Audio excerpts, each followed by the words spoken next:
Camera speed. Hey, what's good, guys? It's your boy G Marcus TV back with a brand new video. Please like, comment, and subscribe. And of course, we are doing an episode recap and review of episode number 3 of Raising Kanan. And this one is called Sleeping Dogs. So, you know how we do this on this channel. I do a recap and I give you guys my thoughts on the episode. So, let's get straight to it. So, it starts off as your boy Unique. He actually kidnaps Juliana, which is the person that owns the deli that Rock, Marvin, and Lou is keeping all the money in. Kidnaps her and he takes the tape out of the security cameras. So, wow. Great way to start the episode. So later on, Rock goes to the deli to find out that all the money is gone. Of course, it was locked, but she had a key. She called to see what was going on, but of course, she didn't get an answer. So you know she is tight. So, cause to the next scene, Detective Howard talks to Kanan inside of his car. So he ends up telling him that he is his father. So Kanan, of course, starts laughing. This is the funny part. I can't lie, the writing for this one was good. Cause it wasn't like, oh my god, it was none of that. Like, he starts laughing, so they both start laughing together. So he tells him like, yo, I'm your father, not DEFCON. Which Rock kept telling him over and over was his father that's locked up in prison. And he warned Kanan, let him know that, yo, your mom's gonna say all types of or I'm crazy and this or that. No, it's the truth. I'm your father. So Kanan ends up telling him like, yo, alright, I gotta meet up with some friends, so I'm a little late, so I gotta go. So he said, don't worry, I'll be around. So now Rock is pissed off, of course. So she paged Lulu, and Lulu dodged her as he was working on some music. So as he's working on some music, Jukebox is singing and she is killing it in the studio. Killing it. The vocals are crazy. So he's there like a proud uncle. It's him and Crown that's actually listening to her sing. So she comes out the booth and Crown just tells her like, hey, well, you're great, you can sing, it's good, but your look is not what the industry goes for. Like, you gotta switch up your look a little bit, like looking for the more sexy look. So Lou gets mad right away. He's like, yo, watch who the hell you talking to? Like, yo, this is my niece. Like, he's really on his, and he's just like, yo, it's the truth. The industry is not going to go for this. Lou, which is kind of funny because he was rough on my boy Crown, but then you basically took his side. She was like, yeah, he's kind of right. You got to kind of switch the look up a little bit. So she's just looking at him, both of them, like, yo, this is me. Like, this is what I'm giving you guys.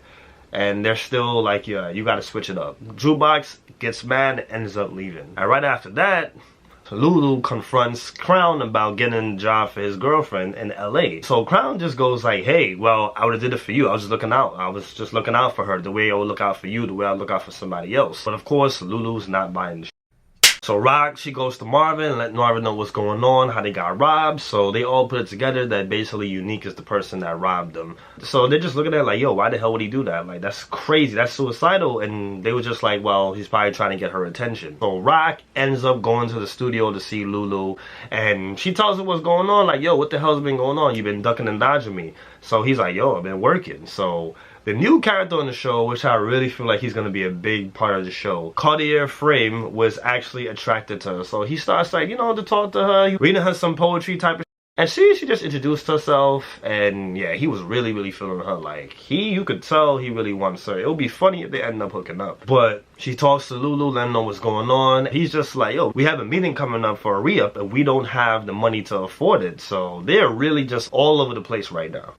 Kanan meets up with Famous, and Famous let him know, like, yo, Scrappy is dead. So he's in disbelief, like, are you serious? What the hell is going on? They saying that he committed suicide, but we know Rock is the one that pulled the trigger. Kanan's really, really heartbroken from it. So, same time, Famous, he was trying to get a house, because, you know, his mom kicked him out of the house. So he was trying to get, you know, a place to stay. But he's like, yo, could you give me some attention? A person that's actually alive? So Kanan then comes up with a plan where, to make some money, what they could just do is they could sell the mixtapes, but not sell the mixtapes. What they were going to do is just use it as a front where they put drugs inside the mixtape case and sell it to the customers. So Famous can make some money so he could afford a place to stay. So what Kanan ended up doing was the place that Rock, Marvin, and Lulu took over, where they have all the drugs there, all the fiends there. Kanan went in there and he stole some capsules. Some capsules of crack he ended up stealing. So that's what they put in the mixtape case, and that's what they used to sell.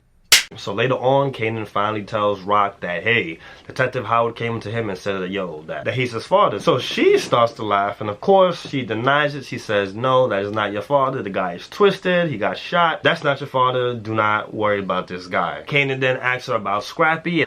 Rock, of course, lies and said that Scrappy committed suicide. He's like, oh, well, it's his time to go. He wasn't happy with his life. He lost his eye, of course. He just wanted to kill himself. So Rock ended up meeting up with the new guy that they recruited from Unique's team. And she basically tells him, like, yeah, she don't really think that he's useful. Like, since he's been in there, the stash house got robbed, so she's a little suspicious when it comes to him. So she just let him know, like, listen, she said, find out where Unique is, like, your life depends on it, because your life actually depends on it.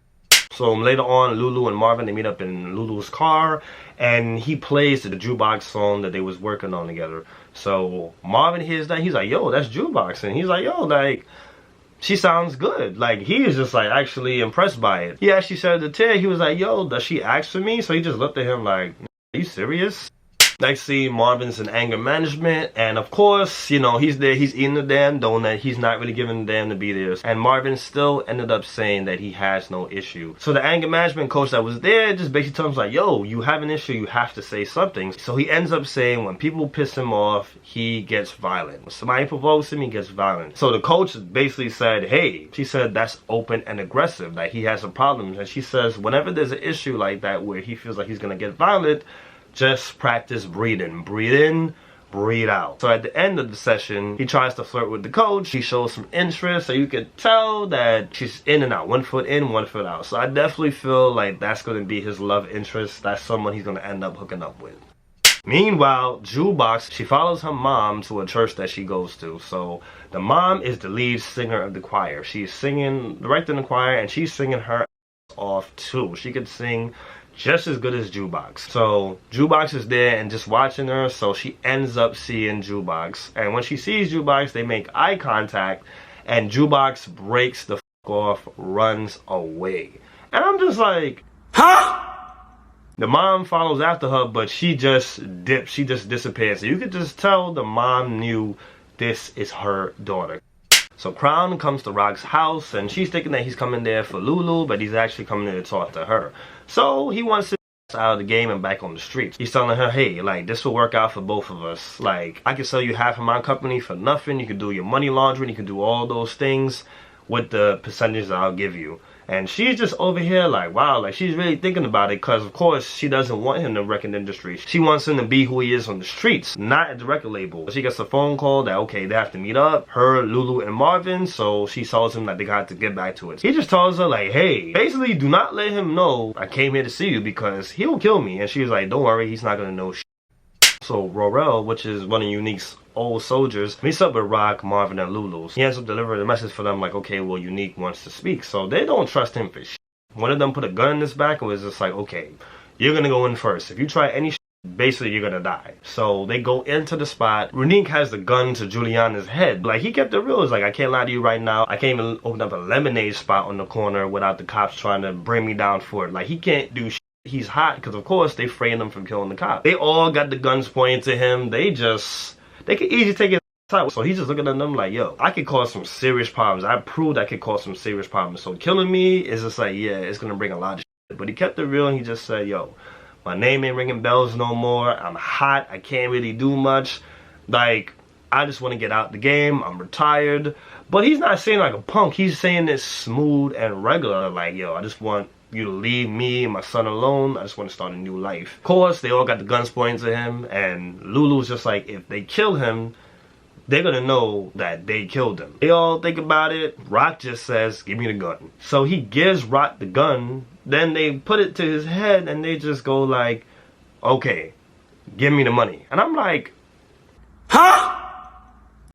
So the episode ends off with Kanan and Detective Howard. They meet again. This time it's at nighttime, and Detective Howard says again that he is Kanan's father. So he just says, yo, what did your mom tell you? I know she told you some crazy shit, that I'm deranged and this and that.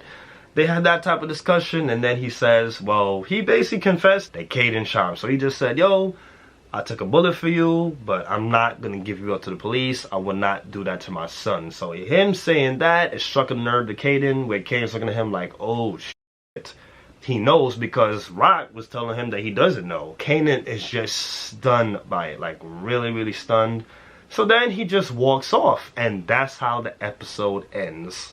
I'll give this episode, I give it a 7.5. I just feel like the writing was just, it didn't make any sense to me. It didn't really seem realistic. Let's go with Jukebox. You did all this shit to find your mom, but you finally see her, she sees you, and you run? That shit made no sense to me at all. Comment down below, make it make sense to me. I did not understand that. I did not like that part of the writing. I would say Unique having the deli owner at gunpoint, and you got all these guns pointing at you. I'm like, really? That just seems stupid to me. Like, they could have had a phone call. They could have did a lot of other shit. There's other ways they could have did that. They could have easily killed this nigga. Like, you got 3 guns pointing at you. 3 different people. And you just here with a freaking red hoodie on, which was dope as hell. I love the champion red hoodie. You mean to tell me you not scared for your life? You just over here like rough and tough and get... I'm like, what? It was a great scene though. I can't lie. The acting for it was great on everybody's part. Everybody did a great job.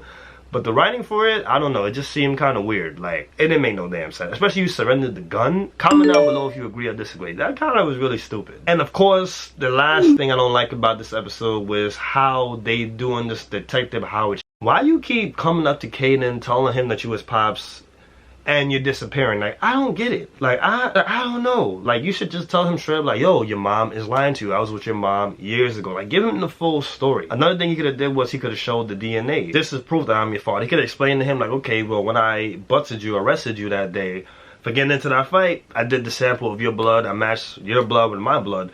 A lot of things he could have did, but instead he's just doing this too stupid and too simple. And I feel like, of course, we know his character. I know his character's gonna die. But otherwise than that, I feel like the writing for everything else was good.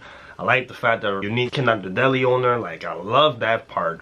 Like, the suspense, it was really, really good on the show. Like, I was really, really feeling that. Even though it looked stupid, I love the scene with Rock, Marvin, Lulu, and Unique, where he had the gun to the deli owner's head. Like, that... Like I said, the acting is what saved that scene. That made me just look at it like, okay, even though the writing was stupid, like, the acting was so powerful that you kind of get over it. But I really liked that. But it was a really solid episode. So, make sure you guys stay tuned. Of course, we have one more episode of Rap coming up, if not this week, next week. So stay tuned for that. If you haven't already, make sure you guys catch up on the Rap reviews. And of course, Raising Kanan will be out every single Sunday. And I got other stuff coming for you guys, so just stay tuned. Make sure you guys like, comment, and subscribe as I'm bringing you videos every single week. Thank you guys for watching me. Thank you guys for supporting me. It's your boy G Marcus TV, signing off. Got it. That's a wrap.